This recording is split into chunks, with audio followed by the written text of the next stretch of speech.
Hello and welcome to everyone in VV educational services. आज हम यहाँ पर कवर करेंगे एमबीए 4th सेमेस्टर में human resource planning and development की 3rd यूनिट को। फर्स्ट ऑफ ऑल हम आज यहाँ पर डिस्क्राइब करेंगे concept of career and career planning को। यहाँ पर देखो करियर क्या होता है। करियर किसी भी पर्सन की एक मतलब मेजर ड्यूरेशन होती है जिसमें वो अपनी पोजीशन को प्रोफेशन को बोल्ड करता है, that is called a career. Sequence of profession या पोजीशन भी हम इसको कह सकते हैं लाइफ टाइम का, जिसमें कोई पर्सन जैसे टीचर बनता है, डॉक्टर बनता है, इंजीनियर बनता है, लॉयर बनता है, तो ऐसे क्या सबका अपना अपना प्रोफेशन होता है जिस चीज को कहा जाता है करियर। और करियर प्लानिंग क्या होती है, देखो career is a profession and planning is a deciding in advance, मतलब पहले से यहाँ पर डिसाइड करके रखा जाता है कि आगे चलकर कौन सा वर्क करना है, कौन सी जॉब लेना है, अपनी गोल को, अपने करियर के गोल को कैसे अचीव करना है, अपने करियर के गोल को अचीव करने के लिए कौन से पाथ पर चलना है, इन सारी चीजों की रिकॉर्डिंग प्लानिंग की जाती है जिसे करियर प्लानिंग कहा जाता है। ठीक, अब हम यहाँ पर डिस्क्राइब करते हैं करियर स्टेज क्या होता है। ठीक, जैसे किसी भी पर्सन की एक एज स्टेज या फिर लाइफ स्टेज होती है। जैसे सबसे पहले हम चाइल्ड होते हैं, उसके बाद में टीनेजर, फिर उसके बाद में एडल्ट, फिर mature person and last stage रहता है हमारा ओल्ड पर्सन। तो ये क्या थी, एक लाइफ की स्टेज थी। ऐसे ही हमारे करियर की भी स्टेज होती है जिसे अब हम यहाँ देखते हैं। फर्स्ट स्टेज है यहाँ पर एक्सप्लोरेशन, मतलब एक्सप्लोर करना, किस चीजों को एक्सप्लोर करा जाएगा यहाँ पर। ये जो स्टेज होती है ये होती है 25 से कम ईयर वाले पर्सन की। ठीक है, तो यहाँ पर जब कोई पर्सन अपनी कॉलेज से जॉब में जब वो पहली जॉब को ढूंढता है, उस स्टेज को कहा जाता है एक्सप्लोरेशन स्टेज। यहाँ पर वो अपनी जॉब ढूंढ रहा है, कॉलेज से निकल के जॉब की जो ड्यूरेशन है उसको कहा जाता है एक्सप्लोरेशन स्टेज।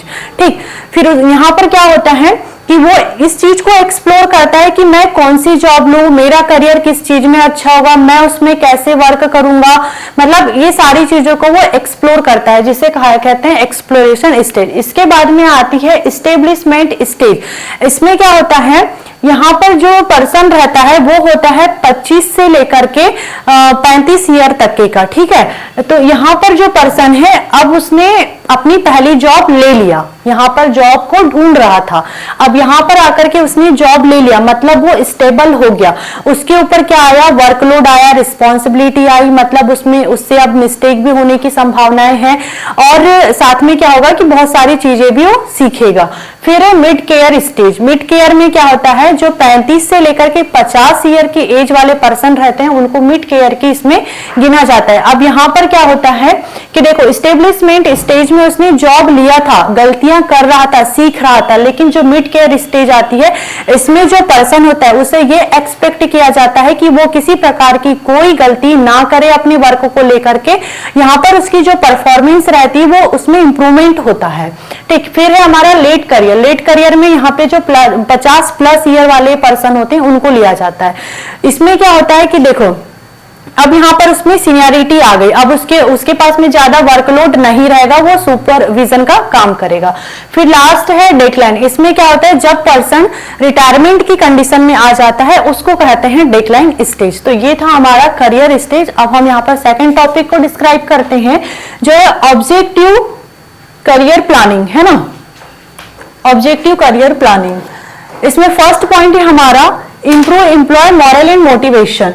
तो देखो किसी भी ऑर्गेनाइजेशन में अगर किसी पर्सन का जो मॉरल है या मोटिवेशन है वो कैसे इंक्रीज होगा, अगर ऑर्गेनाइजेशन सिर्फ अपने गोल के बारे में सोचेगा कि मैं अपने मतलब ऑर्गेनाइजेशन के अपने गोल को मैं कैसे अचीव करूं, तो ऐसे में जो वहां पर पर्सन है वो तो डिमोटिवेट होगा ही।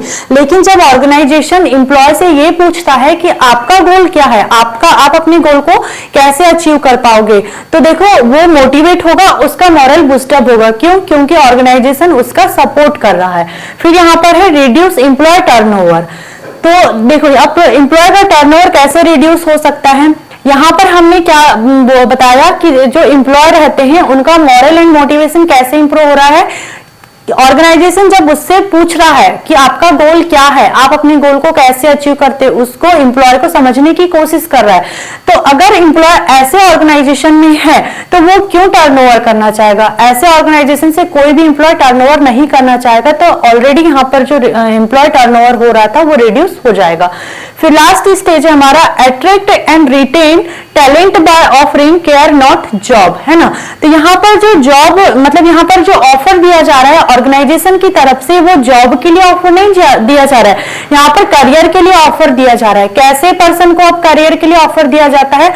जो कॉम्पिटेंट पर्सन होते हैं, सक्षम होते हैं, जिनमें स्किल, एबिलिटी, नॉलेज सारी चीजें होती है, ऐसे पर्सन को अट्रैक्ट एंड रिटेन करने के लिए, उनके टैलेंट को रिटेन करने के लिए उनको मतलब उनके लिए करियर प्लानिंग यहाँ पर की जाती है। तो ये था ऑब्जेक्टिव करियर प्लानिंग। अब हम यहाँ पर देखते हैं करियर प्लानिंग की नीड्स क्या है।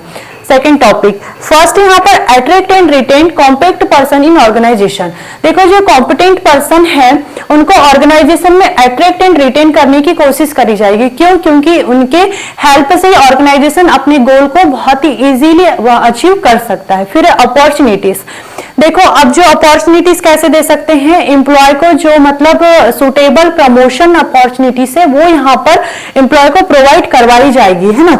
अब जो सुटेबल प्रमोशन है वो ऐसी अपॉर्चुनिटी भी जो पर्सन या जो एम्प्लॉय इसके लिए एलिजिबल होगा, ऐसे एम्प्लॉय को ये अपॉर्चुनिटीज भी प्रोवाइड करवाई जाएगी।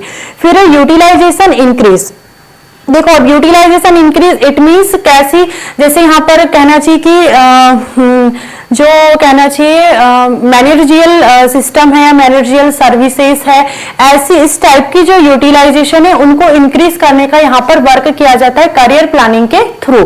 फिर है प्लेसमेंट। अब देखो प्लेसमेंट हम किसी भी पर्सन को नहीं दे सकते जिसमें स्किल, नॉलेज, एबिलिटी, एक्सपीरियंस्ड होगा, ऐसे ही पर्सन को यहाँ पर प्लेसमेंट दिया जाता है। मतलब करेक्ट एम्प्लॉय के लिए ही यहाँ पर प्लेसमेंट करियर प्लानिंग में किया जाता है। फिर लास्ट है डिससैटिस्फैक्शन एंड टर्नओवर रिड्यूस।